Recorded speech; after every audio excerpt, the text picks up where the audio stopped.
Come on, everybody, let's start the show. A quick ahoy hoy and away we'll go. Richard's got a minifig and Flynn's got a pin. The gang's all here and it's time to begin. Tricky Bricks roll call. Moto, Holly, Kara, and sometimes Blair, Clicky, Logan, Ms. Thing and Angela, and Thunderman Ho! Now you're here to grab your bricks and let's go to the Tricky Bricks Build and Check Show!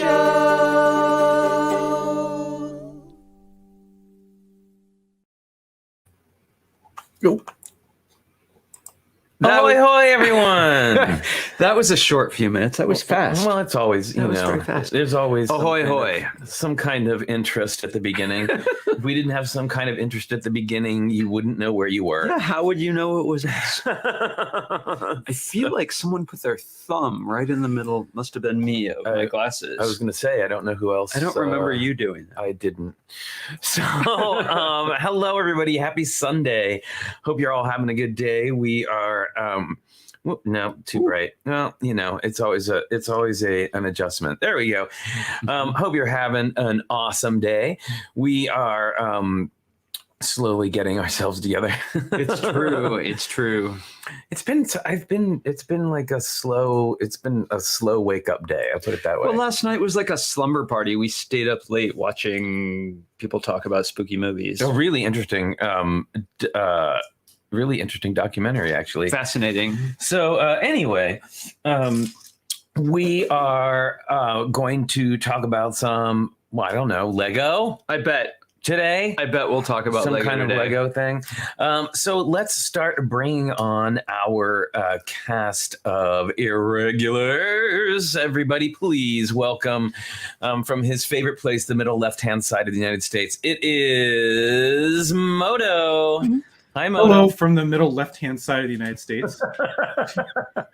I just make stuff up. I don't know. I don't believe anybody in Colorado has referred to themselves as coming from the middle left side of the United States. You were just in the middle left side of the green room, too, at least from where I'm sitting. Yeah, that's not how we identify. But yes, from the front range of Colorado, greetings. Awesome. And of course, from across the bay, we have everybody's favorite minifig chick. It's Kara. Hi, Kara. Hi, Kara. How are we doing today? Not bad. How about y'all?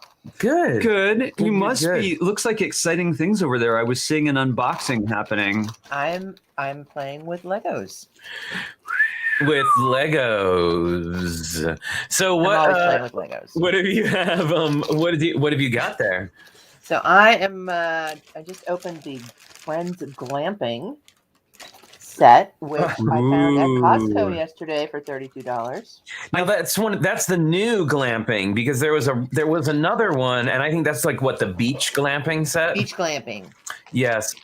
Please tell me Sebastian is involved somehow. It's Daniel. Oh, it's Daniel. That's right. Stephanie I think and Andrea. Our favorite ginger. I'm male pretty sure doll. that Sebastian designed the outfits. Oh, totally. And I'm loving Stephanie's beanie. Yeah, that's her new look. Like a lot of the older characters got new kind of like hats. Was like a thing with this particular series. And she disappeared. Oh, there she is. Oh, wow. All right, and please help him from the Pacific Northwest. We missed her so much last week. It's Holly. Hi, Holly. Hi, everyone. How you doing? I'm good. I'm just looking for something, so I keep. Oh, I know. Around. I was just about to say and then I looked and you were gone, and I didn't know if you like slid off or were under the table or who knows. Just busy, and my thing's crooked for some reason, so we'll just be a little like this today. It'll be exciting, like you've Batman. changed so much in the week off. So, golly, well, speaking of things in the week off, now we kind of covered this a little bit on Friday's show, but there was a couple of big announcements this week that we have to talk about. And first of all, we're going to talk about, this one, and that is the launch of the Lego Ideas Globe, which is really cool. Now, I got to say this, when I look at this, it makes me think of Moto and how you do that plate thing that you do, like that magical Moto plate thing that you do. They solved it in a different way, but this is, believe it or not, I don't see this very often. This is a day one purchase for the Moto. Whoa! Wow. Whoa! Now Yeah, let's I know. not get ahead of ourselves. I know. I know. It's a bold and crazy statement that you usually do not hear me say that. No, and that's why I'm actually really blown away right now to hear that. So, so tell us more, Moto. Why is this a day one purchase for you? Yeah, originally it wasn't, but Martin from Alabama, aka Brick Snaps, was building this with Josh Hanlon on the Brothers Brick, on Beyond the Brick. Beyond the Brick. Gosh, yeah. But as they assembled it over the hours, maybe it was because I was having the COVID aches that day, but for some reason it spoke to me. One thing was when I looked at the original model and then I looked at this was an actual improvement, I think, from the designers against the original. More accurate colors, a little bit better shaping, definitely stable. I like the size, and one of the reasons is Small Art Director has a globe in his room, but I can easily swap this out for the globe that's in his room. Oh, cool. Oh, nice. And have a Lego version in there. Yeah, I love the two major new construction techniques that are in there, really clever. And then I also love the fact that it has all the glow-in-the-dark elements with printing glow-in-the-dark. Yes. So that when you turn off the lights, you get that additional effect that some globes have that are lit from within. Yep. Having all the markers, fluoresce. I just, the inside structure is pretty cool. I personally think it's going to be, we're about 48 hours away from someone posting a Death Star version of this. Yeah. 48 hours, that's being very generous. Yeah. Yeah. So immediately I think, seeing it solved, someone's going to immediately turn it into a Death Star. I thought of a couple other ways to come at this thing. Like you can build a turtle underneath, you can have Atlas holding it. There's just a lot of really cool, like half mock or modified takes on this thing. Yeah. Just fantastic. What a it's simple, but it's just one of those objects like the typewriter, like the grand piano. I just love those artistic objects builds. And this one is, it's really repetitive, but gosh, in the end, I was like, I'm sold on it after seeing it being assembled.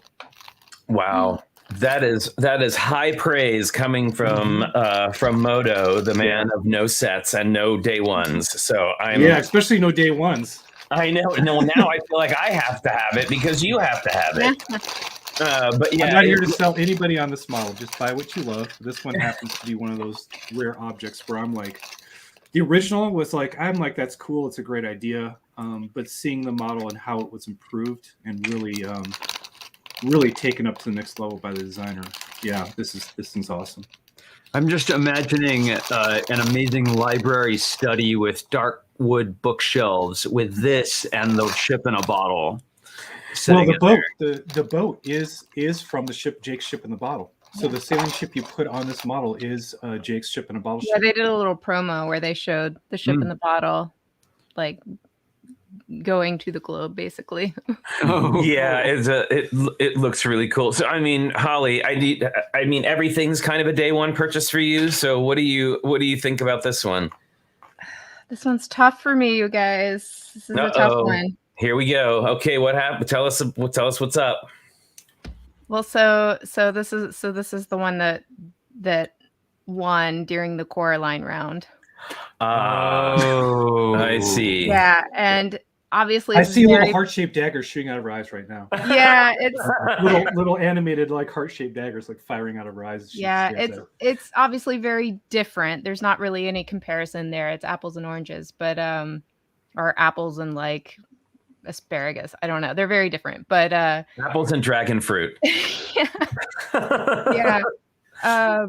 But it's, it was unfortunate because that's right when everything spiked due to COVID. And so it was like a record number of entries and they only picked the one, whereas previous, rounds they had picked like 2 or 3 or, whatever. And it was really kind of shocking that out of so many other viable entries that they really only picked this one. And so it kind of like put all the sort of animosity towards this one model.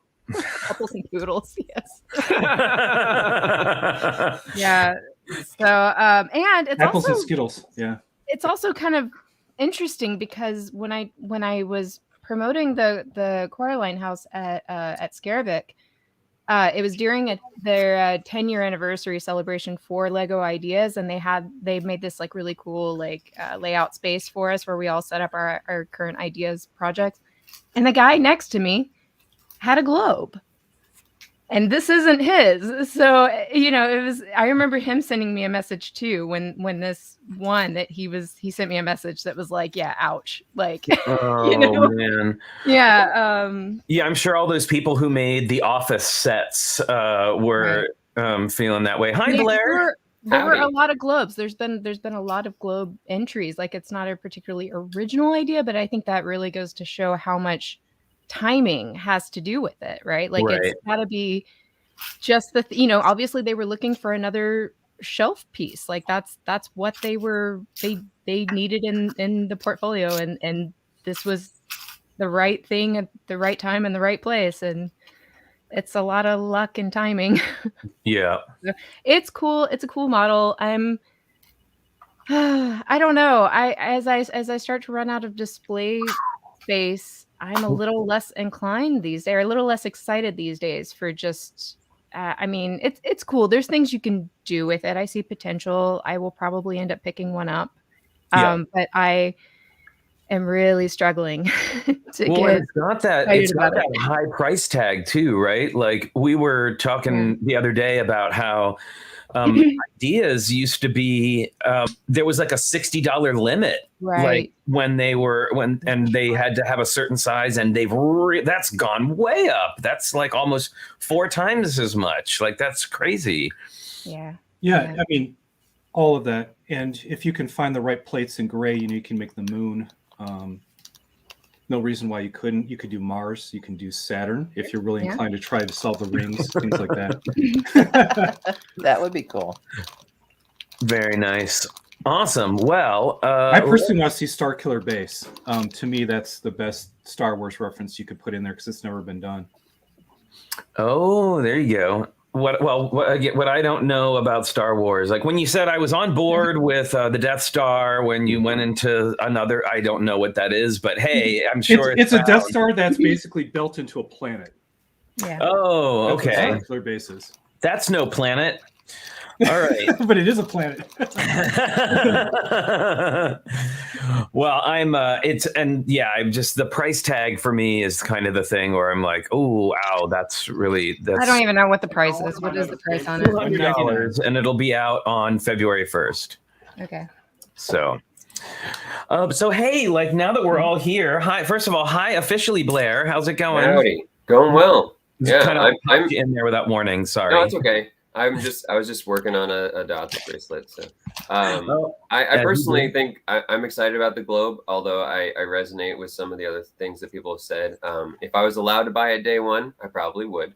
I think it's exciting more in that it's like the boutique hotel, in my opinion, that it's like a master class in a certain kind of building. Oh, so sure. Sphere, especially looking at the internal structure, looks incredible. Oh, yeah. Like a learning opportunity to see how the designers really brought that up to a Lego set level of integrity and completion. So that's really exciting. And Awesome. I'll always say this. The good news is you don't have to buy the set to learn from it. You can always go to Brick Set and download the PDFs for free and just audit them. Yep. Very good. Very Yeah. true. Save yourself some money. Okay, well, so now that we're all here, I think it's pin time. Okay. Time for pins. And while we are doing pin time, right after that, we're going to give a shout out to the crowd. So make sure and populate that chat list with all the hellos, so we make sure that we get you that we get you in there. So let's see. So Kara, being probably the person who purchased a pin most recently, why don't we'll have you go first. And I'm going to save all the Disney stuff for another show because I really want to share this pin that I got for Christmas, which is the rear end, which is opened up. Whoa. And it's the Supernatural car trunk. Oh, Yes. awesome. Oh, Very cool. I know Moto will like that. I love it. Yep. Love it. So I had to get this, obviously. So That's great. All right. Let's see. We've got, let's see. Who else we got? Holly.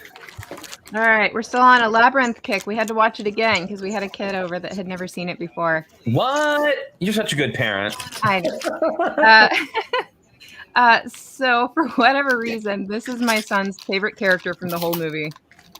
The Fiery? Is it a Fiery? It's Yes. those headless. I don't know what they're called. Yeah, they're called Firies. Okay, Yeah. sure. I believe you. do their heads bob around like They come rotate off. and stuff? They come Yes. off entirely. Yes. Yeah. And he just, oh my gosh, he just loves these things so much, which I found these things terribly frightening. Of everything in the movie, I thought these were the most bizarre. And so, what was the verdict from the new viewer? Oh yeah, and 2 thumbs up, of course. Oh yeah, it's timeless, right? Like it's really got that timeless quality to it. I think. Yeah, of course. Blair. I'm super out of pins, but can I do a brief thing from the crypt? Of course you Sure, can. please It's do. it's all good.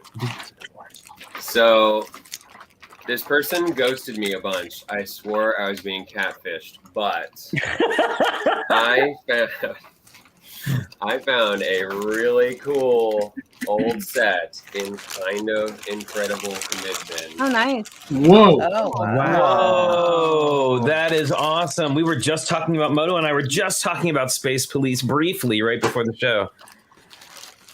And of course, Wait, please tell me it actually had the bricks in it. Oh yeah, I had to take it out and build it. It didn't. No, It just didn't have like it's in- like a rock in it.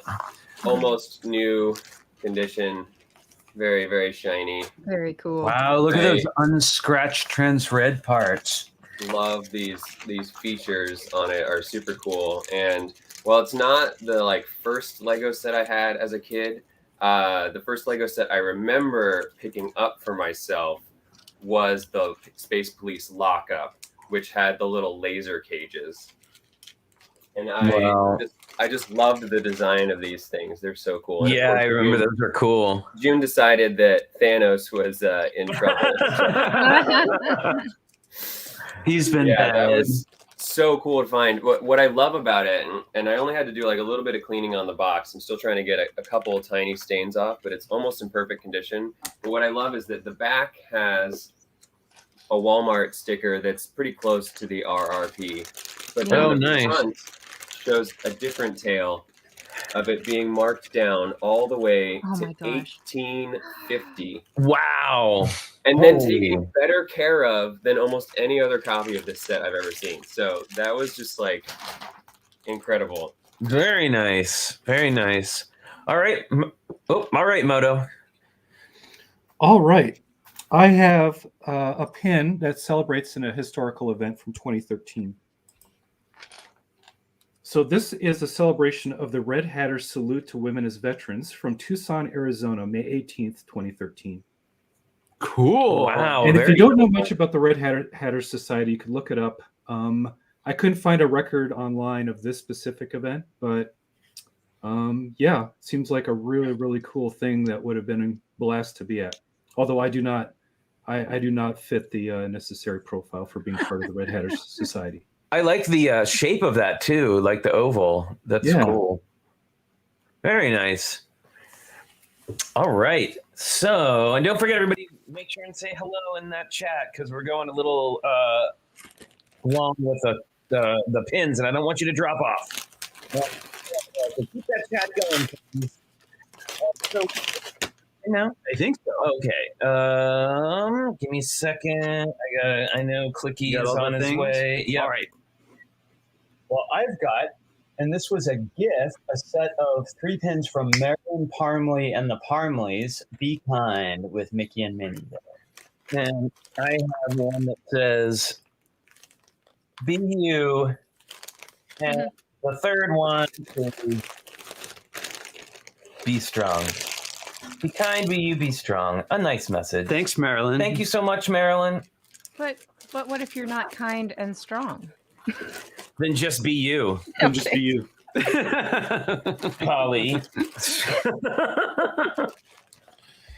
So a little nice message there. A little different from the usual pins. I love them. It was great to see the Parmleys. Yeah. Yeah. it was, I mean, be mean and weak, but just be you. exactly.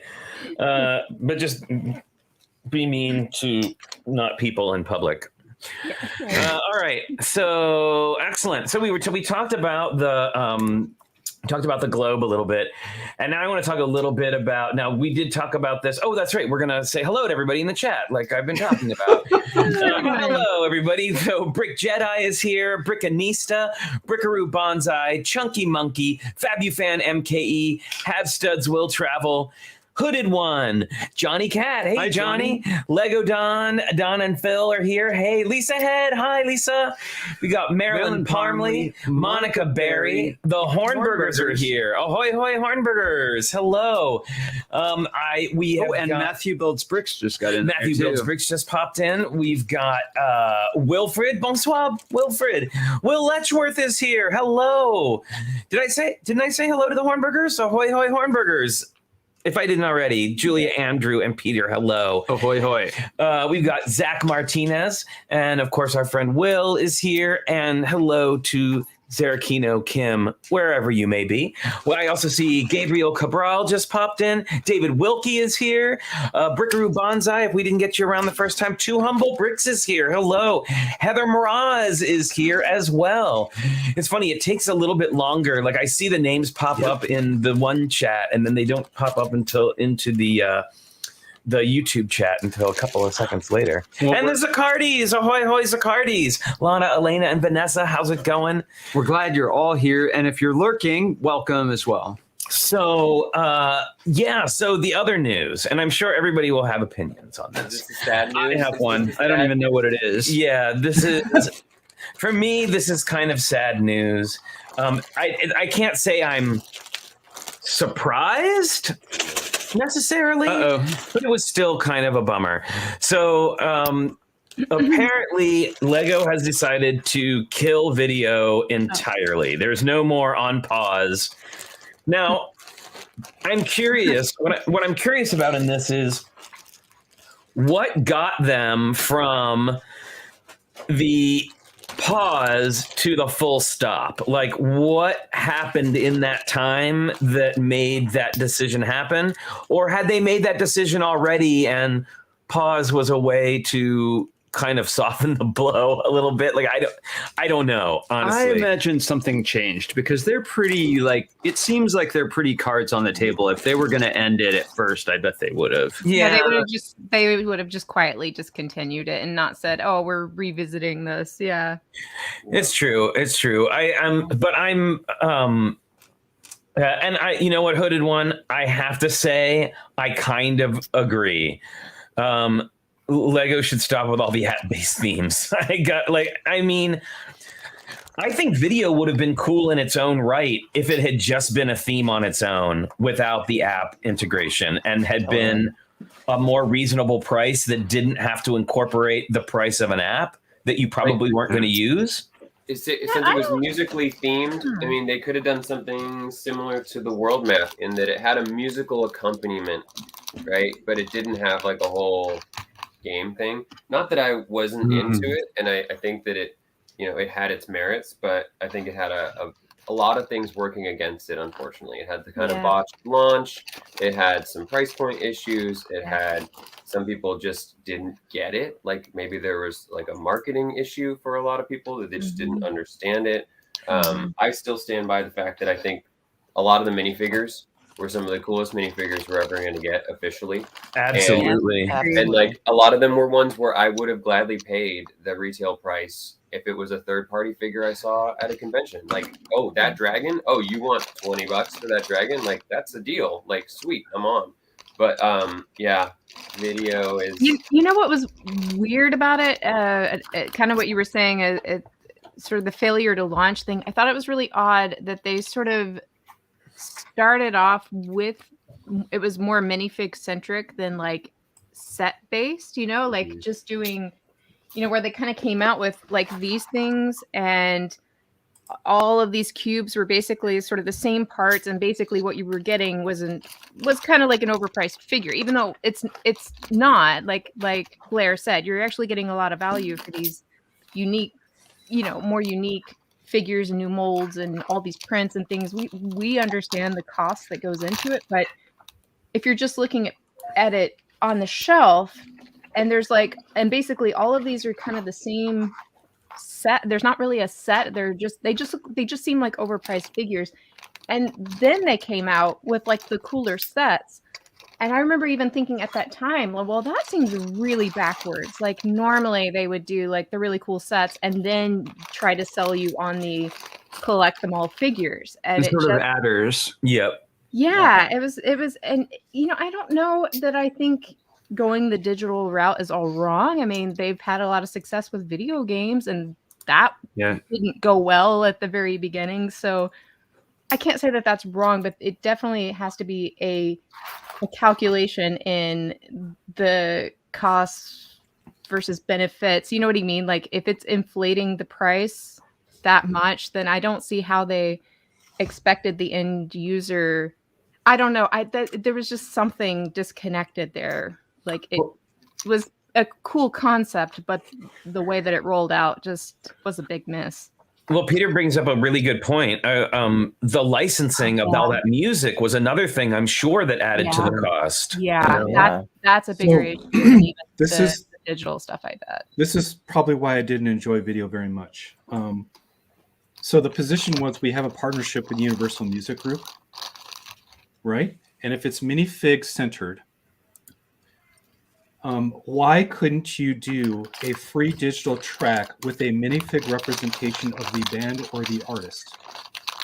So, for example, if I did more licensing, oh my goodness, yeah. So, what if in the store I could buy the Beastie Boys, and I would get some free digital download of content with the Universal Music Group? So instead of these imaginary creatures, if I did the play like collectible minifigures, but very famous musical artists under that license. That to me hits a different spot, and there's no app required. No way. Let me tell you right now, no freaking way.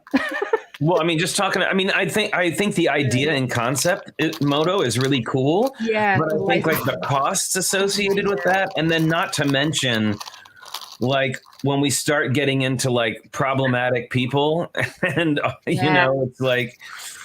Yeah, and the terms for each thing would be so all over the place. Like talk about micromanaging. I mean, yeah, I do think that's a really good point. Is licensing is probably what killed it.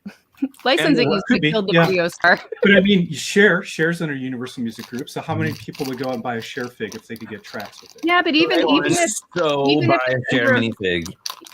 they're all under the same entity, even if Universal technically owns whatever music, there are still different contracts like per for their likeness and you know all that. I mean? But I mean, it is a starting point, and with the thousands of artists under their label, there are artists who are Lego fans and probably would work with the brand and come to some sort of meaningful understanding. Like the Beatles wouldn't, because they like their Apple Music Group and all that stuff. Although there was a Beatles set. It's funny though, like they've made a Beatles Lego set, and I kind of wondered. I've actually wondered about that. Like I would love to be a fly on that wall of like how the licensing went down with but that. They're under Universal Music as well.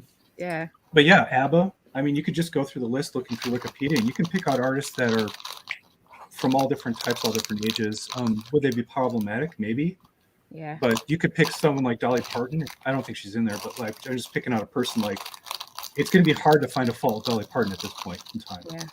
Yeah, but you talk about, of course, cost is, it's all comes down to cost. And whenever you get into like music, licensing, any of that, we've seen how that can like irrationally drive up costs. And again, the end user, all they see is a price per piece or a price tag. And yeah, Joe, I think you're right. I think it would have to be a mini doll if it's going to be shared. Which I'm here for that. Yeah, I'd buy that. So I have this idea that Lego does really well when they create an app specifically about adding functionality to something or teaching something. So Powered Up app, I really like. I think it's gotten a lot better. The EV3 app, I think, is brilliant and teaches kids so much and really just adds to all that functionality. But I feel like with video, the app gets between you and building, and that's not fun. I want to build the set because I want to build the set, and then I want to play with the minifigs. Yeah. Right. I think, to harken back to an earlier conversation we had, I think that AR integration is going to happen again, but that this particular usage of it just didn't have that universal appeal, and it didn't necessarily like parallel with, like you're saying, Lego experience, right? Like doing a music video where like the little things animate and came to life was really cute, and it had a lot of like fun elements to it, but it just didn't really go with building so much. Whereas I think I mentioned it months ago, but like if they did an AR experience where it could bring your set to life in a way that that added play value, like if you finished the modular and then you were able to set your phone up behind, or an open dollhouse style modular or something, and then you'd actually see the population like doing things inside of it, kind of like they do for the digital box experience at the store. I think that something along those lines would be really exciting to kids and adults, especially if you were able to interact with it and be like, I want this figure to be in the kitchen, or like, I want this figure to be doing bathroom stuff. Like it could be really interesting to add AR as an enhance your model experience, as opposed to I don't know this, what like, it looks like. I do know hidden thing. side, augmented reality failed. Video, augmented reality eventually killed off. I don't know what it is. Maybe it's a Sims. Maybe literally, if you, like you said, if you do Lego City, then you integrate it with the Sims experience where you're creating family members and they're having their own lives within Lego City. Maybe that's it. I have no clue. Oh, no, and I think Motor, that's a great idea. Like you're expanding on my idea. If you could really interact with those characters, right? If you assigned them identities, and especially if you could, like if it'll know the set, right? So if you're using AR, it knows how to design parameters based on what it's seeing, right? So if the set had clues to your AR app to tell it where the boundaries are, right? And then you could add in your own custom figures who would then interact with the set in like little animated ways. I think that would be so Well, cool. this goes into what I was talking about a while ago with like VR, where I saw it headed with VR technology is I could totally see Lego adopting it in that way, where you've built your set. We don't want the digital experience to be subtractive. We want it to be additive. So you still get the full Lego building experience. You build your set. And then like imagine having your VR set where you could like, you have your thing that you can scan on the box or something. And then you're inside the set getting to interact with, the kitchen tools, or, you sit down on your Lego couch with your Lego mug and you can walk around or move things. You know what I mean? Like, I don't know exactly where you could go with it, but that's kind of where I see the digital trend heading. If we're going to I was just thinking one of the most successful video games of all time is The Sims. Yeah, it's true. Or, or Civilization. Take your pick. Just twist it into the set. And do you guys remember Life of George? Did you guys ever mess with that? Yeah, that was kind of their early, kudos to Lego. They're always sort of trying, right? They're trying new things, but Life of George was like their one of the early augmented reality experiments where you had like a facade. It didn't work great, but they tried. It was like you would build like a small little set and you'd have a facade, and then you would use your camera, and it kind of tried to give you that like, oh, now we're going to build this world I think that was their attempt at like a SimCity type. What thing. if your minifigures were like a pet that you had to feed like every 8 hours? Heck yeah. Now we're talking. How long have we kept our little figs alive? Holly, if you had to feed your minifigs, your day would look a lot different. And minifig chick too. Totally. Well, They'd I all be was there dead. for the Tamagotchi days. So. Well, That's what I was alluding to. I was alluding to Tamagotchi, but what if Lego Tamagotchi was a thing? It's like, oh, instead of Logan cookie time, we have minifig cookie time. Everybody's got to feed their Tamagotchi Lego figs. Oh no, I haven't checked in on my modular city in a while. Uh-oh, it's all full of poop. Well, because they have no bathrooms too. Right? Where are they going to Right. Gotta Yeah. sweep it up. Sweep it up. Well, I mean, and I know this is probably going to sound like, I don't know, not progressive or whatever, but I just feel like, again, I come back to Lego. To me is such a tactile experience, and so much about that I love about it is it not involving a screen. Yeah. And I don't feel, I mean, it's like a kind of one of those things, like just because everybody else is doing it doesn't mean that everyone has to do it. That's Yeah. true. I don't know. I think, like I said, as long as they're doing what they do well and they don't detract from that, I'm fine kind of with whatever, like video hidden side, we're fine. Like I enjoyed them for what they were without the extra digital experience. I think the digital experience killed it because that part of it wasn't successful. And because it was tied together, they were like, we got to kill this theme altogether because this part of it isn't working. So that's unfortunate. But I'm, as long as I'm still able to enjoy it without having to look at a screen, then I think it's like I would still encourage them to keep, the R&D going, develop things, try things, because that's where we've gotten a lot of new things. Like we wouldn't have Mindstorms and EV3 and Lego video games, and there's a lot of things we wouldn't have if they weren't continuing to experiment, right? No, agreed. Yeah. Agreed. And you don't want a mismatch, right? You don't want to do Pokemon Go where someone's like, there's a Mr. Gold in Central Park, and all of a sudden 8,000 people start swarming Central Park to find the Mr. Gold.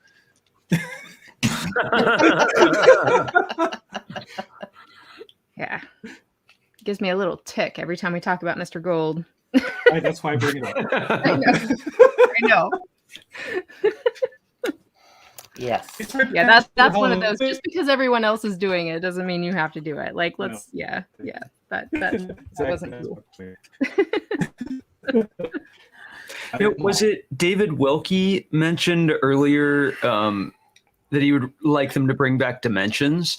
I could imagine a situation where you had something like maybe a new season of Dimensions where you could bring in any of your mini dolls or any of your minifigures by just scanning the image in. So then you've got Heart Lake City and you've got all the fantasy play with the set, and then you can go into the video game and bring your favorite characters in there as well. Well, I did like Dimensions, but I think the thing that was different about Dimensions was that the focus was the video game.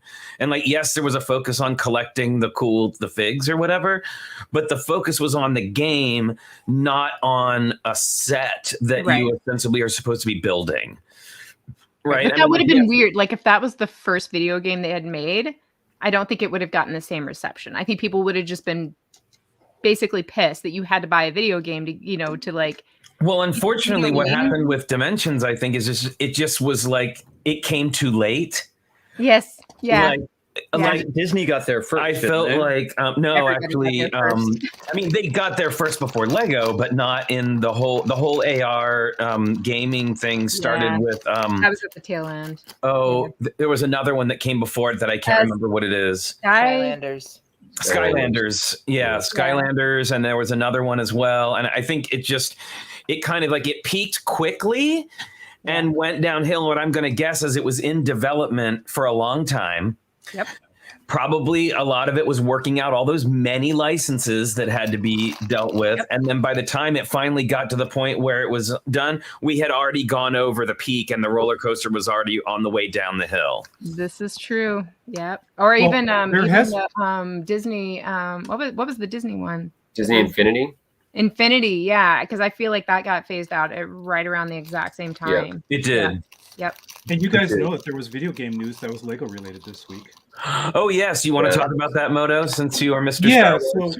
so yeah, everybody has been. If you're a Star Wars fan and you enjoy playing the Star Wars Lego games, the Skywalker Saga has a launch date that was finally announced. Yes. So we're looking at it April 6th, I believe, this year. I know that's been a long time coming. And I will also say, okay, now here we're going to get into a little bit of... Well, I was going to say, compare and contrast the hype behind this game and then compare it to video. Well, we're going to get into a little controversy. We're going to get into a little bit of two little bits of controversy. Okay. Oh boy, here we go. At the moment. So, wait, I gotta get my spicy sign out. Yes.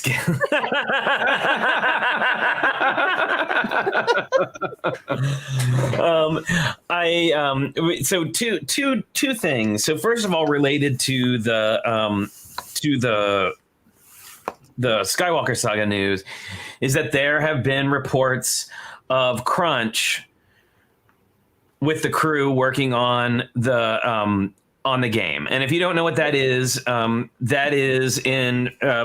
it's in a lot of industries, but especially in video games, it's been more and more talked about, especially with everything that was going on with Blizzard, Activision, and all that business, is that people who are working on developing these games have a kind of a hard deadline. Like, they make these deadlines and they announce them, and I still don't understand why they do it. They announce release dates like sometimes a year in advance, and it's not always possible to make those goals. And so what we end up getting is crunch, which means the workers are pushed to work more than hours that are more than unfair, and put under conditions that are not awesome. And it happens quite frequently, but of course now there's been accusations that this has happened with this game as well, with TT games. It's the industry. I know. I mean, I don't know how similar it is to film industry, but for film industry, usually those release dates are dictated by calendar availability. So it's a little bit different, I would imagine, with films than games, because with films it comes down to theatrical availability, right? Like studios will pay. That's why the movies that come out for around holidays, like Thanksgiving and Christmas, are always the big, huge blockbuster studio like Disney, releasing those movies, because it is ridiculously expensive to get those release dates. You have to pay for it. So, and then that's why movies or independent studios and stuff get the crap September, October release dates, because right. Well, and I also want to make sure to say that what I've seen is a lot of misplaced anger online, going, "How could Lego do better? Lego do better!" And it's it's not Lego. It is TT Games, who is licensing the Lego name and products. So it's I believe a little bit of misplacement to say, to kind of get angry at Lego over it. And it's probably one of those things where, and I have to assume that there's probably something tied to those dates, right? As far as availability, because the industry won't release every single game all on the same day, right? So I'm sure that there is some sort of a release schedule, and that studios are basically trying to pay for those dates. And you have some producer that is calculating the expense of, how long it should take and how much money they have. So basically it's okay, we have X amount of money, we have this budget, and we can only afford X amount of hours with this budget. And they calculate that time and they say, okay, then that's 1 year. We can afford 1 year of production with this budget. Right. And they schedule those releases based on that. Well, when you have situations, oh no, really? Well, let me finish this thought. So basically, when you have a situation like we're in with the pandemic and whatever, and hiring problems where they can't hire enough people, because we're seeing that too, where we're trying to hire people and we just can't get the people. So we're understaffed, overworked, doing, it's kind of a hot mess right now. So there's a lot of variables. It's not just, I don't think anybody intends to overwork their employees, but that's right. It's when it's all based on numbers. That's how it goes sometimes. And this game was particularly delayed, if I'm understanding it correctly. Yeah, it was. All right, so we're going to take a break from the controversy here before we hit up the next controversy. It's a very controversial, spicy show today, everyone. It is time, in fact, for the pause that refreshes. That's right, everybody. It's Logan Cookie Time.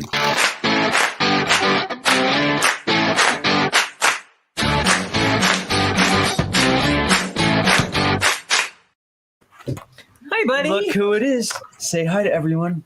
She's ready. You gonna operate the controls again? Yeah. Oh, I know. He played his own theme song on Friday. It was amazing. Oh, did you miss it? Sorry, that was a bad throw. Yeah, he refuses to stay if you miss the throw. You're slobbering. How do I do this? Oh, gross. Okay, last throw. Oh, here. Good boy. What a good boy. Thanks for the slobber. I know. And nice breath, too. All right. and then look who's here also. It is Skittles. Oh. Hi, I everybody. can see Skittles' eyes. Skittles must have gotten a haircut recently. She got a haircut. Say hi. Wow. You're not holding her, and she's Your still so hands, calm. Holly. Who's controlling Skittles today? Oh, there's nothing to see behind the curtain. Oh, So my I guess the goodness. Hi, big question Skittles. is, who's actually the puppet? Arr. Arr. Arr. Well, the Rancor has new life in television. Yeah, that thing just went up in value. Don't lose those claws. Yeah, exactly. Well, you missed it last week, but I said if you give this Rancor a cookie, it emotionally bonds with you for life.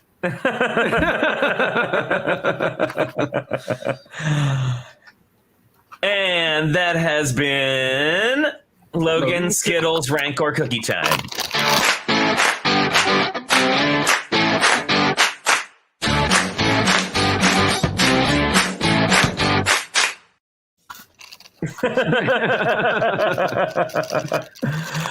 See, we cool off the spice there with some pause for reflection. Indeed. Also, not cool. Like, we still don't like crunch time, so. Yeah, crunch time, not fun. Understood. Now, that one, I believe we can say is squarely out of Lego's court, where this next one is squarely in. Uh-oh. Here we go. Do it. Hold on. If you haven't heard about this, there is it has to do with the Queer Eye set. So, Oh, God. The jacket? yes, the jacket. Yes, that. I didn't know if we were gonna go there. Hey, we It's real, right? are reporting the news. It's a real Right? thing. And we get, I would say that we are 99.9% always talking about the good news. And I think it's fair to talk about the other stuff too.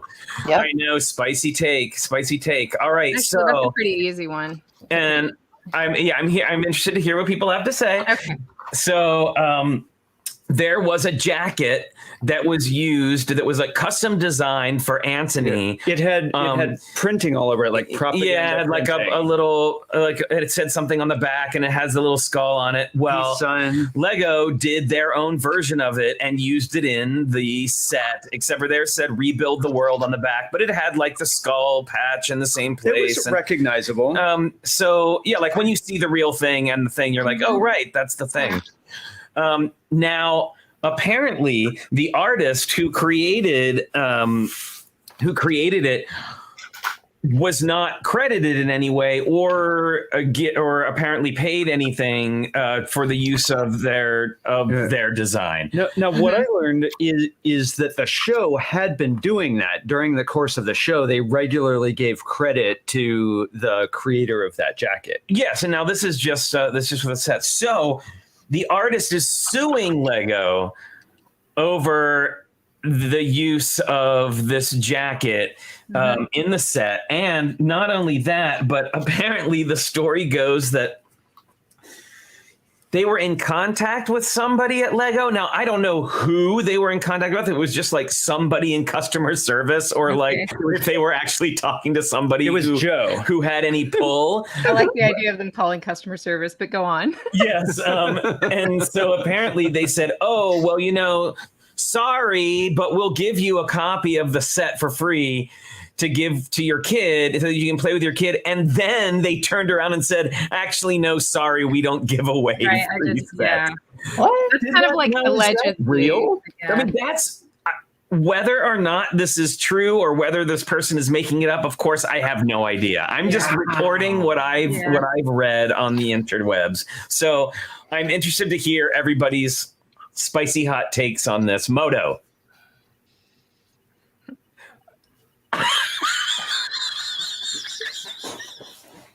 I don't even know what to make of this thing, Dan. It's like, so yeah, I think we should ask NRs for permission. We should ask for their rights.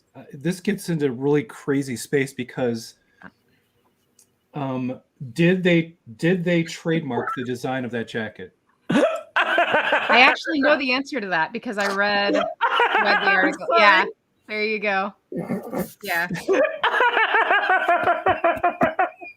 Maybe that's how it went down. Maybe they offered the guy VIP points and he misunderstood it as who knows what. I think if you make a design for a minifig, maybe you get double points. Yeah, this is one of those weird areas where also, if I'm designing the Lego set, I probably wouldn't have been briefed that the jacket was like its own individual legal entity. Yeah. I can't really blame the designers on this one. I mean, it gets into that weird space where, for example, like Flynn, or this happened on season 2. Okay, so season 2 of Lego Masters, you have to give all your clothing approved because you can't use any copyrighted material on the clothing. Well, it turns out that there's a certain Space Administration logo that was a patch on one of the clothing, and because it was a government entity, it got through. But it turns out that that is actually a logo that is copyrighted by that space agency. So they blur it out? No, it was too late. Really?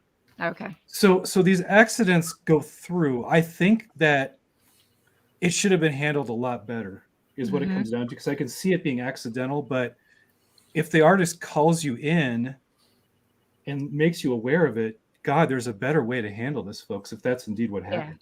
Yeah. You know what's okay? So you did. So there are a few more details because I read an article about this because I was kind of intrigued as to like. Okay, I think this deserves the big. I mean, if you say it's a design element air quotes, sorry, that's not legal. You have not trademarked or you have not. Okay, so they tried. They basically tried to trademark it, but my understanding is it was after the fact. Like it was, I think, after the set was already released or in production or something. So basically, too late. It doesn't even matter because if he didn't sue Netflix, like it was supposedly, now allegedly, it was essentially a gift that was given to, I forget the guy who was wearing it. Yes, it was supposed to be like a gift to him, and it could be inferred that by him wearing it on the show, that's like one of those like free publicity kind of things or whatever. If he didn't get any credit, and he has some kind of beef with that. That is with Netflix. It is kind of assumed that whatever Lego produced based on the Queer Eye product, they had permission to do so. So they would have had permission from Netflix. So if he didn't sue Netflix at the time that it aired, there's precedent there. So I don't see how he could possibly have any case, especially if he didn't even trademark it until after it aired. You know what I mean? Well, this leads me to a question. So let's say the Queer Eye set designer wants to use a Herman Miller chair on the set, and they use a Herman Miller chair, and it's part of the show, right? It's part of the image of the show. And then Lego makes a set and makes a micro scale version or a minifig scale version of the Herman Miller chair. Does Lego have to credit Herman Miller for that? And is it different? I mean, because Lego's a different proportion, you could say it's a modernist chair design. I was going to say, unless they put a Herman Miller logo on it, you'd have a really tough case to make. Right. Yeah. So then the jacket is unique enough that this is very different. I mean, I get where they're coming from and what they're trying to do, but like I said, it's kind of like that ship has already sailed. If they didn't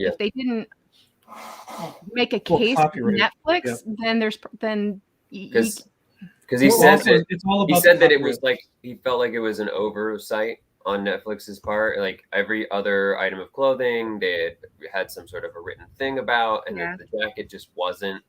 And then it went on to become this part, this iconic piece. Okay, well, I'll also say this other thing now. When Richard and I first met in the 90s, I can't tell you how many gay guys that I knew had a leather jacket with something written on the back of it that had a skull pin and a peace sign pin and a picture of a globe. I painted it myself. That's where it's the juxtaposition that's trademarked. Well, yeah, and as a photographer, in that context. Yeah, as a photographer, I would get, I can give some, and I've done this. I've had people take my images off their site without my permission. But it's because, when I publish them, there is a copyright and it's burned in the EXIF. It's right there in the EXIF data of the image. So, I have a legal standing to say that is my piece of work. And as long as I don't make some so crazy, NSF token or something and sell it to someone. Oh God, never say those words again, but okay. Right. I'm saying as long as I'm not selling that to someone and giving them authorization to resell it, it's very easy to say, no, that's my piece of work. So it's all about, did they trademark or did they copyright that design? What time did they do it? I mean, that's where it begins trying and ends. to, If there's, you can't do it retroactively. Too. Yeah, I don't. And that's the thing is like basically their issue is with Netflix. I don't think it has anything to do with Lego other than he's just seeing his work again, and now that work is tied to money. And I think it's kind of it's unfortunate, but that's how it works. Like he would have had to have made some kind of claim. He might have had a case, like when it aired on Netflix and he wasn't given credit. He could have maybe made some kind of case then, but if he didn't then But I think he was given credit on the show. I read that more than once he was credited for that jacket. Then I don't know. I mean, I don't know. I don't know what he can possibly do. That's going to be a tough one. And up against Lego lawyers, I'm sorry, but my money's on Lego. I mean,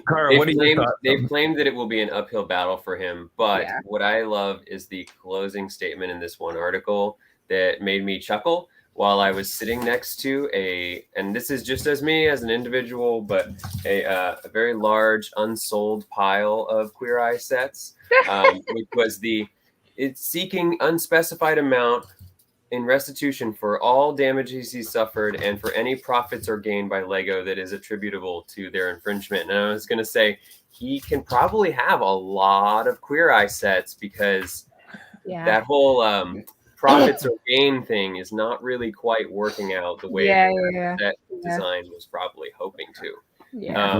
And it's just like, it just seems like such an odd and interesting thing to have happen in conjunction with this set that was already like struggling. And it was funny because some people thought like that Lego cooked up this controversy just like drum up sales. Publicity.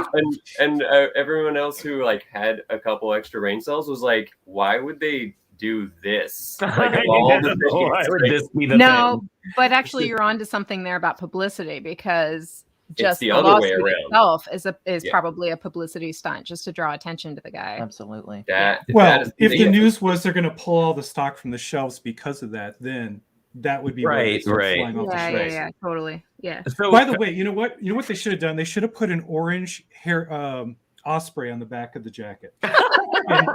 and if they had just put an orange osprey on the back of the jacket, then the set would have to be exactly where I'm going. Well, Cara, what do you think about this? I mean, your husband is a fine artist and does work, and so like if a tile showed up in a Lego set that was reminiscent of one of like his paintings, like would that be like would you be suing Lego for? No, it would have to have been on a show first, and then Lego would have had to have made a model of the show. Well, so it's a model. It's like a model of the Tricky Brick show. Yes, there you go. Tricky Brick show. Lego those paintings are 3 tiles in the backdrop. Wait, so you mean we have to pull our order for all those tiles we made of your wall, Cara? I know. Okay, Yano is in big trouble. I'm just saying. Except that we actually bought those from Yano. Yes, I know. So awesome. I'm kidding. So anyway, Yeah. Who owns it now, Kara? Who owns it now? I will say it's Who owns not. it now? It's not honestly, like a thing of. It's not really an item of great significance. I just, I had to put it out there and just see what everybody was going to have to say about it. Yeah. No, it's a publicity stunt, I think. Totally. That was absolutely my take on it. Spice. Although I think that's as spicy as we've ever gotten on this show. But okay, go ahead, Kara. So, I don't know what kind of arrangement the artist had made with either Anthony or Queer Eye or Netflix. But if it was, I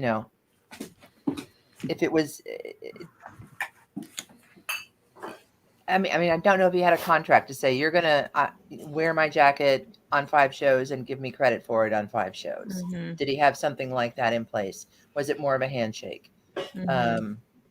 I think that would come into play a lot with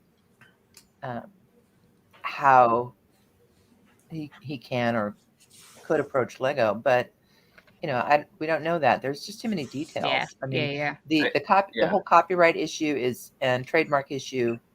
Obviously that's a big thing for artists, and so it's a slippery slope. Not knowing all the details, I can't say I'm for the artist or for Lego in this. I think Lego is probably pretty hands off in the relationship, and I think, Holly, you're right that it has more to do with Netflix. Yeah.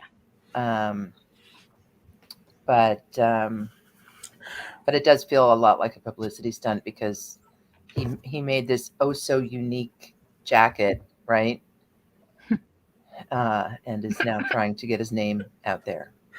Right. Well, does the dog get a cut of the sets sold? The dog in the set. Well, the dog has passed on, so I don't think so. Oh no. Oh right, I forgot. Well, now we're talking about beneficiaries. Let's get it. So really, what you're saying is they should put a Spencer element in there. Yes. Definitely. So actually, that's interesting to talk about because I know, as delighted as I was that set happened for social change reasons. I did at the time, and I talked about it pretty openly. I did at the time go, wow, this is what an odd choice. Yeah. And I know, I where I feel like the Everyone is Awesome set was a bit more, I don't want to say generic, but you know what I mean? It was a bit more I don't know, inclusive. Less specific. But the Queer Eye thing is pretty specific and pretty aimed at a very specific audience who enjoys that show. Yeah. Because let's be real, Queer Eye doesn't have the same cachet as, say, Friends or Seinfeld or The Office, right? Those are all very whether or not we agree they should have been made into Lego sets or not or whatever, they still have an amount of cultural cachet that Queer Eye just doesn't. Yeah, I thought Seinfeld was a slow mover because it also doesn't seem to have the same kind of audience, the same kind of following as Friends, which is that almost kitsch, fun, jokey kind of thing. I feel like the Seinfeld always had a little bit more of a serious tone, and I just mean the followers, people who are still big Seinfeld fans, don't seem to have that same I'm gonna go buy a Lego set kind of mentality. Right. Now, would you say that Seinfeld is selling better than Queer Eye or similar? Better, yes, but not like Friends, not like the Friends apartments, which I see moving consistently, or the cafe, which sold out. You know what the big difference is too? The obvious difference to me is, again, just looking at the set quality themselves, I feel like there's a lot more being offered in the Friends sets. I actually bought both of the Friends sets and haven't bought Seinfeld or Queer Eye, even though I would rather watch Queer Eye or Seinfeld than Friends. I was never a Friends fan, but I like the sets so much better because they're just more interesting sets. Whereas the Seinfeld and Queer Eye sets are so ridiculously boring. I'm sorry. They're just. However, Very the gold. Queer Eye set is amazing for parts. We did It is. reprint And I of like it the in minifigs. store, and it's Yeah. we were able to come up with some incredible stuff.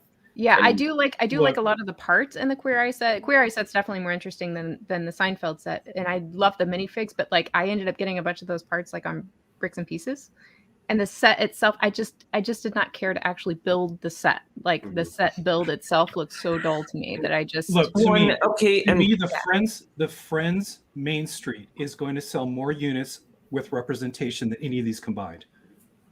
Oh, In my mind. now we're talking about Lego Friends, not Friends, the TV show. Oh, yeah. Yes, that Main Street set with its representation is going to have a broader embedded representation across the board by volume. Oh, yeah. All the other sets we're discussing. Well, it was interesting. We did an appearance yesterday at our local Bricks and Minifigs, and we talked to a lot of kids. And our general question everybody's question to us is, did you get breaks? I'm not joking. That was the number one question from every single person that talked to us. 99. Did you get breaks? Me too.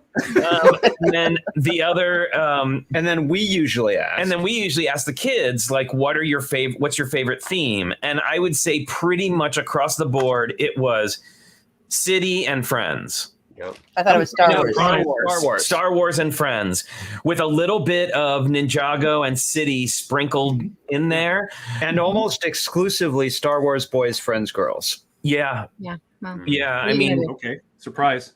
yeah. But I think that's that's a whole nother discussion which we've had before. But I think it's interesting. I do think that like we've talked about, I think those Friends Main Street apartments and all the Friends sets that have come out this year so far have been just like kicking butt. Like they've been, exactly. Chef's kiss to Friends. I mean, I was watching Brick Hive every Sunday mornings. Good Morning Brick Roll with Brick Hive, and he and Doc Sampson did an extensive review about the Well, they were actually credited Richard and Flynn and Tricky Bricks, this channel. Because of this channel, they did a review about the couple and the representation and their take on it, and overall it was incredibly positive, and one of, it couldn't have come soon enough. Hopefully we'll see more. But once again, it's by just embedding it in the fabric of normal life. That's the way representation comes through, I think, more successfully in a wider market.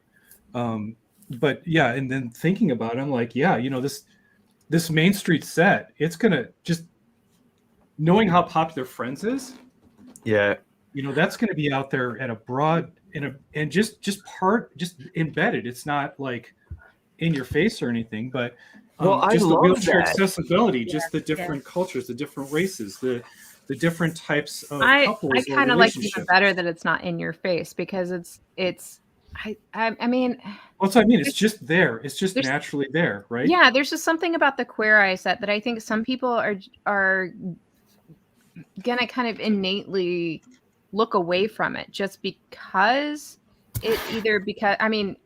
maybe not just because it's Queer Eye, but because it's a reality TV show. They're just not going to be interested in it, right? Right. Well, and I think and certainly kids aren't going to be as interested in it. Kids are definitely not interested in it. And you know what what Friends really has going for it is, and the reason it's always probably going to be so popular is because if you look at it demographics, right, and it's being marketed to girls, when the girls, and we're always talking like generally speaking here, but generally when the girls go into the Lego store, they are going to gravitate to that Friends section, right? And that's pretty much where they're going to be shopping. Whereas, the boys are walking into that store and they have a whole lot of store to cover, right? And so that interest is being kind of diluted across multiple themes, whereas they have really kind of concentrated.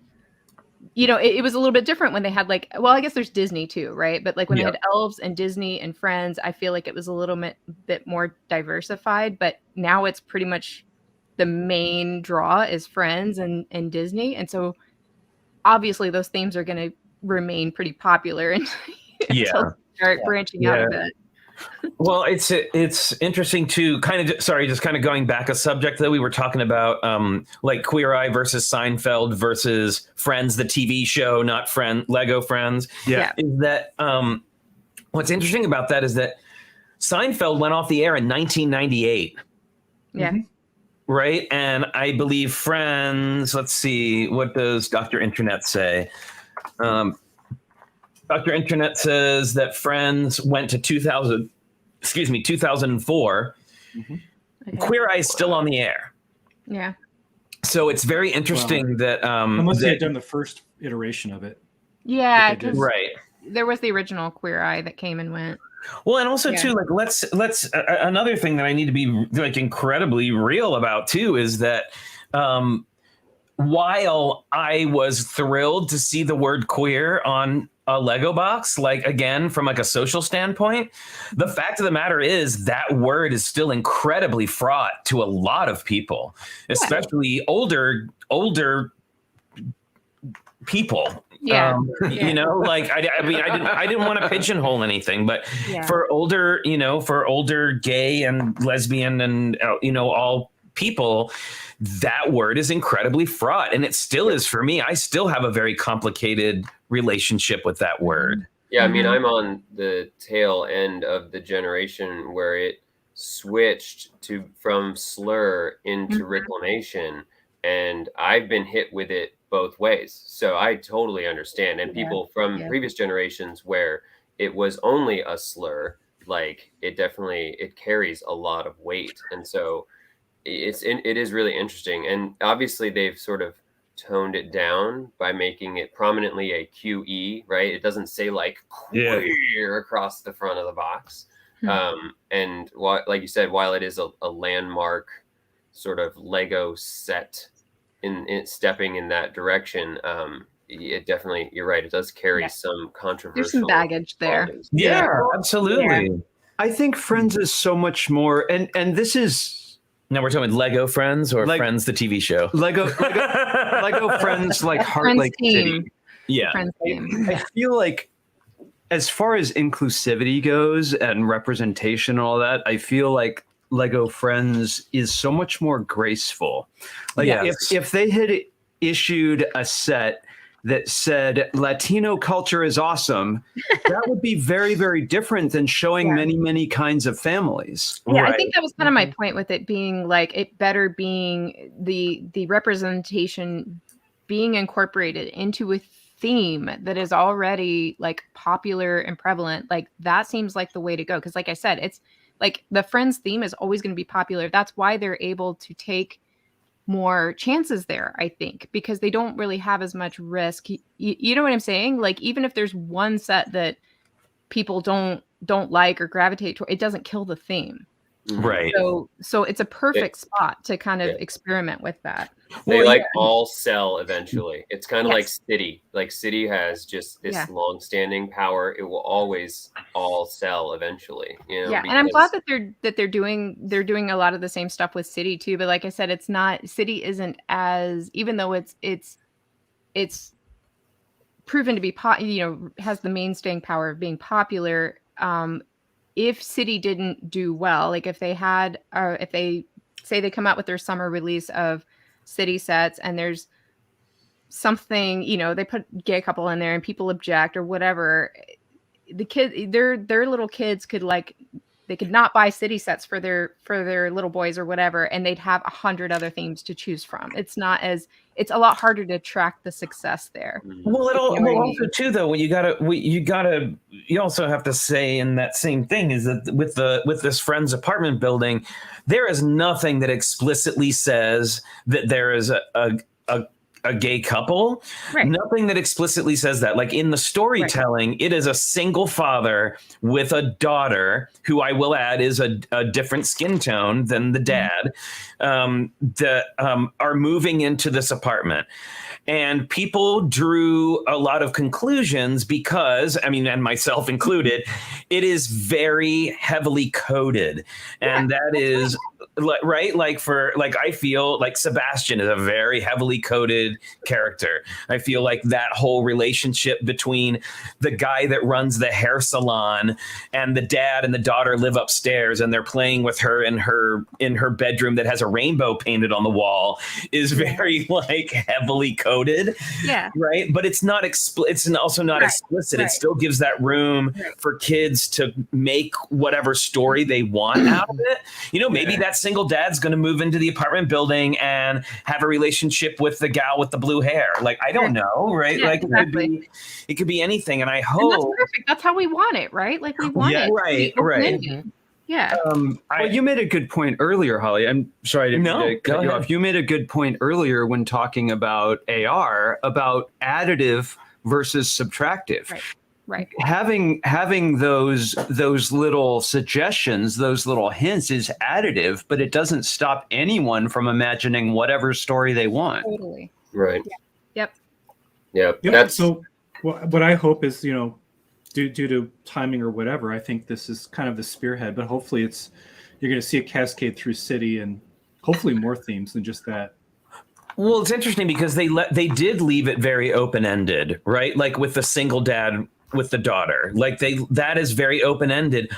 Unlike when you saw, like, let's say the city, what was it? The City People Pack that came out, like People in the Park. There was specifically on the cover a man and a woman presenting figures with a baby carriage with a baby, right? Like that story was told for you on the box. Yeah.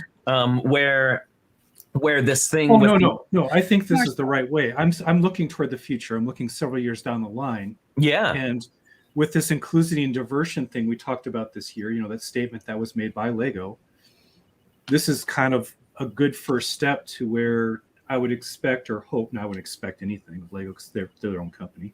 I would hope. Yeah. I would hope that this type of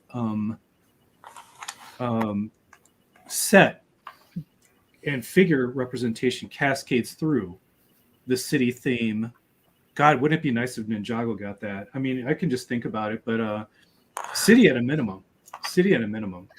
Well, I'd like to address this. So Alexander says, I just looked at the set y'all are talking about. People read too much between the lines. I don't see what y'all are saying. Okay, like watch the advertisement.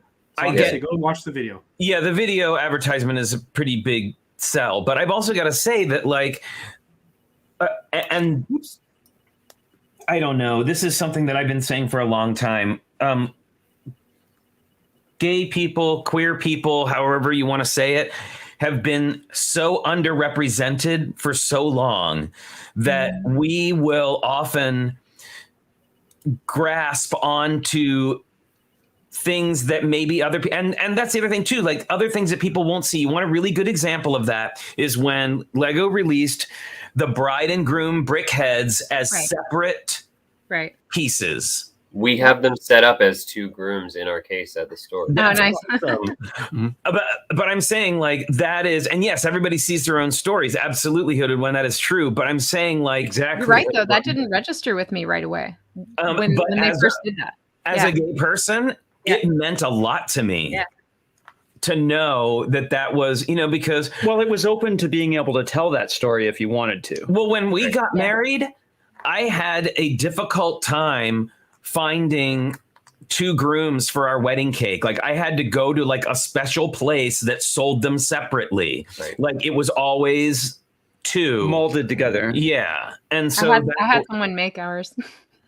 That's awesome. only because we already had a 2-year-old daughter when we got married, and I wanted to make sure she was on the cake top too. So we had that, and there was a local artist that I really liked, so she made us the bridegroom and then the little flower girl there. Awesome. But I'll also say, like, as somebody who studied a lot of like it's so hard to say. I feel like I have to say queer at this point, but like queer movie theory.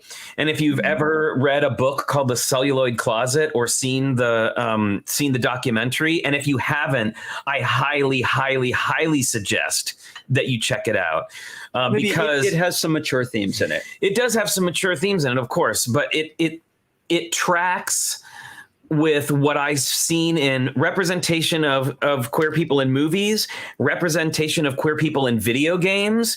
Like when I was in video games, you could have taken the script from Celluloid Closet, taken out the word movie and put in the word video game, and it would have been the same script. Like just in the way that things progressed and the way that things have happened. And I think that it really goes in depth into what queer coding means, like and coded characters mean. I mean, look at something like Steven Universe. I mean, that's, I don't know if you could even call that coded. I was going to do the same thing. That's not even coded. But you know what I mean, right? Like that's, and to a kid, a younger kid especially, those messages don't necessarily come across to them. But but I mean, I'm not saying they don't ever, because, you know, kids have different levels of understanding of different things. Like I'm going to guess that, I don't know, Blair, you can tell me, but I'm going to guess that like June might see something like that more in a friend set than someone else would. Mm-hmm. And it makes me think of the documentary about trans representation, Disclosure, as well, and just how these tropes have developed along with cinema and recent human history, and that, you know, seeing these steps in this direction with Lego is so important, and whether or not you see them has a lot to do with your perspective, right? Your personal experiences, and that with representation of the marginalized communities, you see, if you're part of those communities, it's not necessarily like projecting, like you're seeing yourself where you're not, but it's that you've witnessed and encountered so much underrepresentation that when you do see something that, you know, clues you in, you immediately gravitate towards it, right? Yes. Because you're so used to not seeing yourself anywhere that when you finally see something that feels real to you or resonates with you, it's very powerful. But it doesn't necessarily happen if you're not a part of or connected to those communities. You mean? Do you mean in a little bit? Would one example be seeing boxes of girls' hair and boys' hair for minifigs rather than seeing boxes of short hair and long hair? Right. Or even just like when they went to the classic boxes and they got rid of the blue and pink. You know what I mean? Just Lego saying like Lego is for everyone. Even the elimination of the 99 plus, right? Yeah. Like they are saying more and more like Lego is for everybody, whether or not certain themes are targeted towards one group or another. You know, that's a whole other discussion like we've talked about. But the fact is that they're really opening those doors in new ways that I think are so important. I don't think, you know, queer writing as whether it sells well or not. I don't think that that's like, hopefully they realize it's not just because it's this one demographic that, you know what I mean? Like, I don't know how they measure that success, but I really do think it just has to do with it being, you know, a reality show that hasn't really been vetted as long as some of the other ones that have been around longer. You know what I mean? Like, it's just not as popular of a show, so I'm sure that they couldn't be surprised. It also just really popular. It just felt like in my life, pick. I never really wanted someone to, you know, it's less important that someone comes out and says that there's better Asian representation in X, Y, or Z, although there has been since I was growing up. Because, you know, when I was looking for Asian media, the only thing my brother and I found was bootlegged Hong Kong dubbed VHS tapes of Jackie Chan from Ho Ching Video Rental that had, you know, Thai and Japanese subtitles. We had no idea what they were saying. We really didn't care. But, you know, Jackie Chan bootlegs was the only way to get any sort of Asian lead in a movie was through bootlegging at that point till now. But for me, it was always more important that there was an opportunity to see yourself within it rather than having it exclusive or, you just kind of put out there. So that's what I liked. That's what I liked about the Friend set most of all, and some of these other things that are coming along, is that you can see, it gives you the opportunity to, there's latitude, and now with different diverse things being put in there without an explicit storyline, it gives more opportunity to see yourself within the story that you make. Right. I mean, case in point, look at the top of the screen. Y'all wear glasses. Think about how long it was before you saw a minifig who wore glasses, and still how few there are. Right? It doesn't have to be something as like weight, gravity having as your identity in that sort of way. It can be just the outward appearance of minifigs having representation in any way, shape, or form. Let me tell you guys, glasses or the hair color or their hair still styling. can't find this hair. Yeah. Somebody find this hair for me. What was that, Holly? I feel so underrepresented. You need like the Velma hair, but in the dark brown, but like smaller. But without bangs. Right. Yes. Do you mean like a future where you can actually go up to a kiosk in a Lego store? And I saw this with torsos just like a week or so ago, but where you could go up, to a kiosk and really, really customize a fig. Yeah. I think 3D printing. I'm sure once it's precise enough to meet the tolerances, Lego will be there. Well, that's been awesome. Yeah. I mean, that's been a difficulty, because I reached out to Eric Cake Bricks and was like, hey, people often come up to me and ask us if we're selling minifigs, like our minifigs from the show, from Lego Masters. And actually multiple people asked us yesterday, and I had to be like, no, it's too expensive. Like my particular fig is too expensive. We've talked about this before. But you can't afford me. I know. You can't afford me. Find that Percival Graves and you can afford me. But I reached out to him and said, hey, I'd really like to, could you help me figure out a more affordable version of a sig fig that I could offer to people when they ask about it? And I'd really love it to be a representative skin tone of me, rather than either yellow or the light, whatever. Yeah, and you're darker than you appear on camera. I am actually. When you see, especially like if Richard and I hold our hands next to each other, I'm definitely the browner of the two of us. So, trying to find that. And I said, well, okay. He said, well, what skin tone do you want? And and I gave him an idea, and then he came back to me and he was like, there's only two that have glasses, and both of them, one side of the head is angry and the other one is like confused or scared. And okay, so go with that one. Yeah, the scared one. Yeah, that's me. That's pretty much me.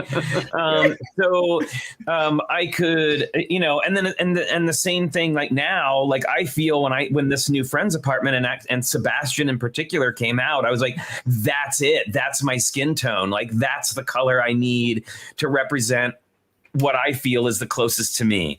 And he has glasses. Now they're blue. And he's friendly. But he's got glasses and he's got the face, which is my favorite.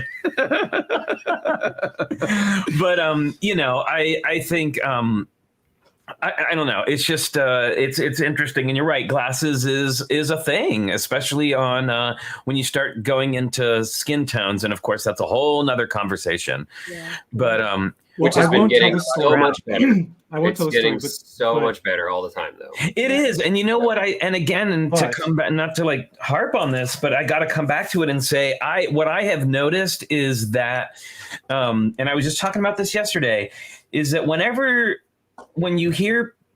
hear the things people say about wanting better X in Lego, like I wish Lego would do better at X thing. Mm-hmm. It's always Friends who does it. Exactly. does whatever that X thing is where we see that borne out. Unless it's articulation. Unless it's articulation. Well, also it's so easy, I think, being the most... Oh, those arms are turned a little awkward there. Well, I bring this up on occasion because you guys always talk about it, but, poor Paris, his sig fig on the show, it was next for impossible for them to find something. Yeah. Because South Asia, so if I think about South Asia, Bangladesh, Pakistan, India, that entire region, it's got over 1 billion people. It's nearly 1/7 of the world population. And yet I could not figure out how to do a figure. I couldn't help the guy. I'm just like, yeah, good luck. especially with the limited parts that they had for you guys. Yeah. I'm just saying, even if you had the whole catalog. So, talk about representation. I think that's another place where maybe if Brickmaster Amy listens at this stuff, hey, there's another place you can go, Amy, and just break down an entire 1/7 of the 1/7 of the world population, get them represented in. What they should do is like a friends travel log series. So then they go to like different world locations, kind of bringing in architecture. Yeah, it would be Jackie Stone. Great idea. There you go. That would be just awesome. I love it. Jackie Stone, man, just take the entire theme and twist it right into Gosh, French. that would just be cool. As even just a collectible minifig series, except that so far the collectible minifig series has been all yellow skin tone, but that would be kind of a cool way to transition away from the yellow. As with the CMF series they had different nationalities. Yeah. And cool costumes. Small world version. Mm-hmm. But yeah, I would love to see them go back and try to, at least correct a little bit the Jack Stone oversights in the past, because, it wasn't exactly the most PC, accurate way to reflect those cultures. So, I mean, if they went back and revisited and tried to do right by it, I think that would be really wicked. I don't think I know about that. You've never looked at some of those adventurers lines and what they were talking about Orient Expedition about that, and I was talking about go back and do adventurers and just go ahead, maybe the Friends or maybe CMFs or whatever you do, but take another shot at it, but make it more modern and more understanding that we've learned all this great stuff. You guys, now I want a Small World set. Yes. Oh well. When we were at Lego Video was going to do that, but it got canceled. So at Bricks LA, and now this isn't Small World minifigs, but at Bricks LA, our friend Bill Volbrecht. I've seen Bill's Small World build. It's amazing. It's gotten bigger. It got bigger. Oh my God. He has the whole thing now, where the boats go, and he has the train running behind it, and everything. It was. Wow. To use an overused word, epic. It was now so Flynn, good. Flynn, if you put a very specific minifigure in there with the right pin, does a trapdoor open? You slide into Tomorrowland. That would be Yes, please. You sir are on your Disney. You know your Disney. If you have a special little pin on the figure, it goes foop. You just gave him ideas. Into Tomorrowland. Well, one thing that occurs to me about all of these very specific questions we're asking about Lego and all of the ways people say Lego can do better, what questions could you ask to Mattel? Lego is so far and above so many other manufacturers in, Well, I mean, they did well with Barbie in the last few years. I was going to say, Barbie's got a lot of different body types now. Yeah, definitely the body taste, but I'll say Barbie was pushing the they were doing a lot of other representation of other races and stuff for a long time. And they've been doing it for a while. Now, it wasn't always great. You can't just take Barbie's head and make it brown and then that's okay. That was but they've been doing sort of the Small World-ish, around the world with Barbie type things for quite a while. But I do understand the fashionista line was really good. See, now you guys made me look up Playmobil's website. I'm gonna regret it, but let's take a look. Okay. Playmobil's world is a very dangerous place. Playmobil's diversified just from. Oh yeah, sports to Playmobil always movies. has been pretty diverse. Yeah. Yeah. Oh, well, maybe I'm just not exposed to it as much. I just don't feel like I wasn't going to see myself in the world of G.I. Joe. I think Lego got away with the yellow. I mean, the yellow skin tone got them a lot of mileage, right? Because it wasn't so specific and it was supposed to represent everybody. But then the minute they broke away from that, and that was, more than a couple of decades ago or whatever, like it's just taken them some time to catch up with, making that shift. They introduced dancing to the town that had never heard of dancing. Right. Right. Yeah. Pleasantville became suddenly a little awkward. Oh my goodness. Well, I mean, I think God, you're making me play the Footloose song in my head now. Okay, point well taken about Mattel. It may be what I've been exposed to or not been exposed to, but my point about you're not Lego surfing is, those toy aisles, Right. You're not Right. see it. Yeah. I just feel like Lego is trying really hard to do good.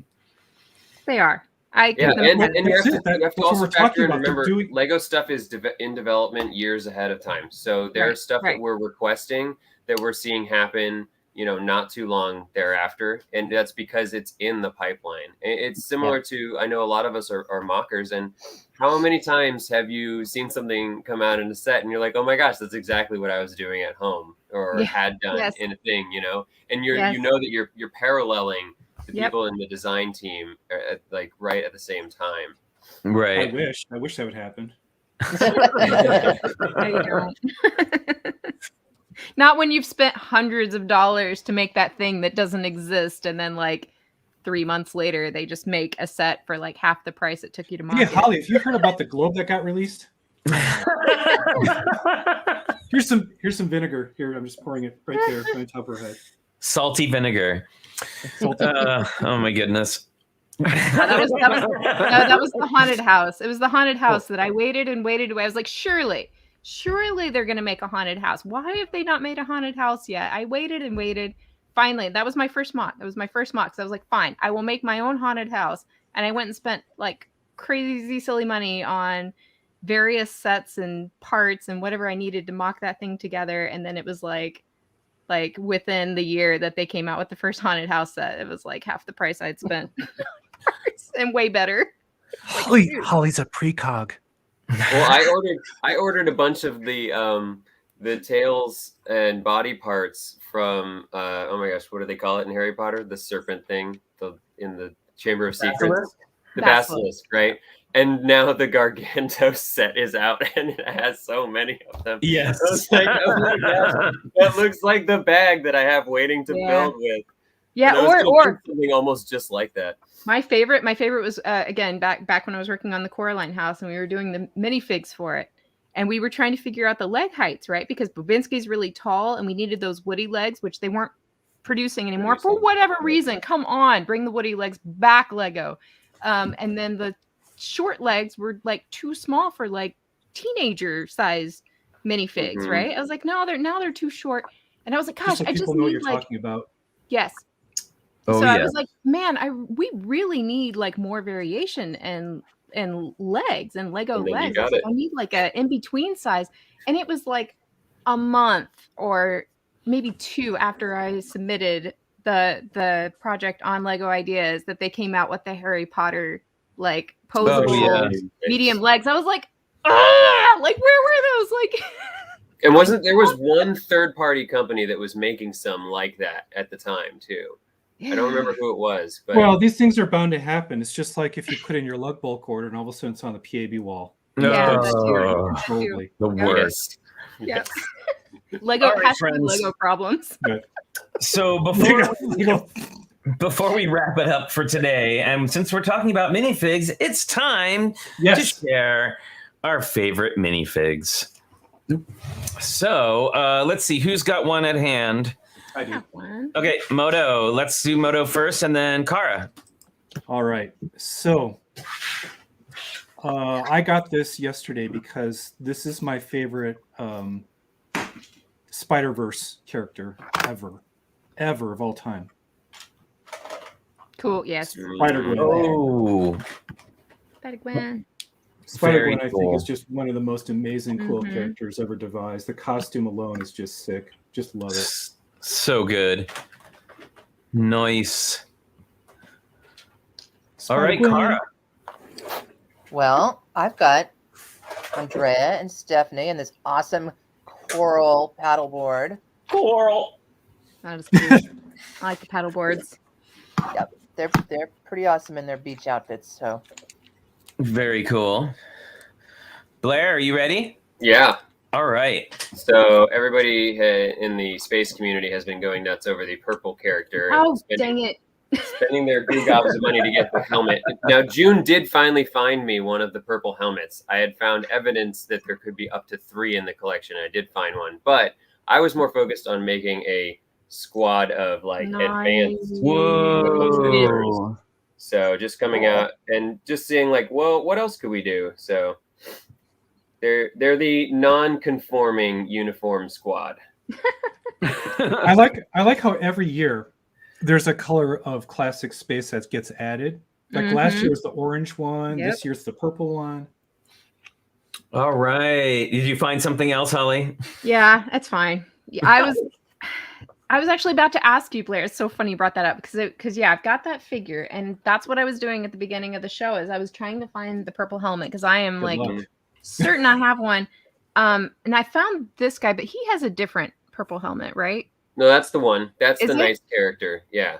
So I found like 3 of his armor and bodies and all this stuff in it, but all of the visors were mounted on different colored helmets because I'd let so many kids play with them. Okay. And then eventually I did find the purple race helmet. Ask Okay. your kids. I was Holly. just tearing through my minifig things, and I found this guy, but of course he's missing his helmet. So now Yes. I have to like go in search of that stupid helmet because I'm sure I have it somewhere. There's a rapidly increasing $20 helmet in your collection somewhere. Ah! Okay, so I will show this one then, because this one was from the same series, and she's pretty rad too. I love Yes. her. Yes. June put the unicorn from video head on that character and absolutely God. loves it. Is that Amy Double D of Sig Figure? Oh my gosh, yes. Could be. Kind of. Yeah, Yeah. it is. Yeah. All Yeah, right, that you works ready, honey? totally. Yeah. Well, at least she got a hair. So I've got this one here, I think from Atlantis. Yes. oh, he's awesome. Those are some of the best villain minifigs made, I think. They're Pretty fantastic. cool. Yeah. And sort of in honor of video, although it's not actually a video, one of my favorites. It's video-esque. It's video-esque. Is Oh yeah. Yes. the awesome dragon minifig. Who looks And I also great have to if you upgrade him to the big dragon wings from video. Those look really good on there. I also have to show off my vintage Yay. monkey. Vintage monkey. Curious George. Indeed. No, George doesn't have a tail. Right? Oh, He's that's not right. he's not a freaking monkey. George is given a suit of clothing, right? No, that's Babar who's given a suit of clothing. They all, yeah. All I know is Curious George does not have a tail. And Oh, most Curious people George is remember him as totally a having it. chimpanzee, and the man in the big yellow hat was covering up his infinitesimally small brain. Oh, wow. Plot twist. But really though, like what a lie to be told all our lives. He's not a curious little monkey, unless the curious thing about him is that he's not a monkey with a No, he tail. was too curious, and that's how he lost the tail. I was gonna say maybe he's just a disabled monkey, and that's why he needs the man to take care of him. He's an alternatively abled monkey. Thank you very See? much. This is why we play with Lego, y'all. Be able to make up our own. I can make my own story out of the characters I see. So someone needs to make a prehensile bionic tail for George. I think it needs to happen. Yeah. As long as it's full Doc Octopus, I would be so into that mashup. Just 4 articulated robo arms coming off of Curious George. I'd like to see by Curious George, but that's a whole nother thing. All right, so On that That's not a rabbit hole. banana. but anyway, that said,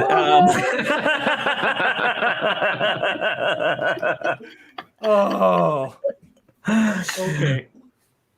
Oh man, there's Okay. an entire article about whether he's a monkey or an ape, I'm And- sure there is.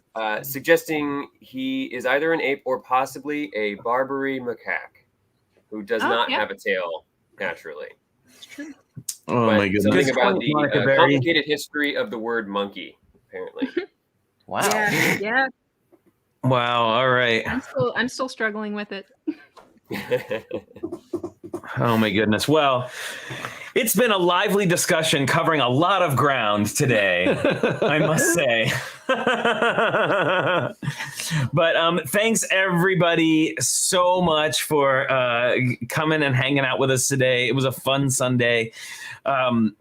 You can find us later this week. I'll be on Twitch on Tuesday, working a little bit on this tree flower arrangement thing that we were talking about last week. I started my little Mobius strip of flowers Lego here. crocheting. Yeah, Lego crochet. It is kind of crochet. It is kind of Lego crocheting. Absolutely. You know what those And, actually look? You know what those look exactly like when they're What? arranged like that and not around a tree? Did you play Mario Odyssey? Ages ago, yes. There were those in the flowery level where it would generate the paths of flowers. Oh, that you yeah. could walk You're on. right. It looks Yeah, yeah, exactly yeah. like that. So anyway, everybody, we'll be back there. We will be in on our 10 o'clock show on Friday with an update to our Lego house piece. And we're also going to be talking a little bit about mills, which we've talked about before, but never in too much detail. But we will be talking a little bit about mills, which is a modular building landscaping system thingy. Modular integrated landscaping system, I believe, is There you go. Yeah. Yes. It's now officially MILST. Mills. Modular integrated landscape thingy. System thingy. All right. So anyway, mummy case. Anyway, we'll be, you can catch us there then, and we will be back next Sunday with this amazing group of people.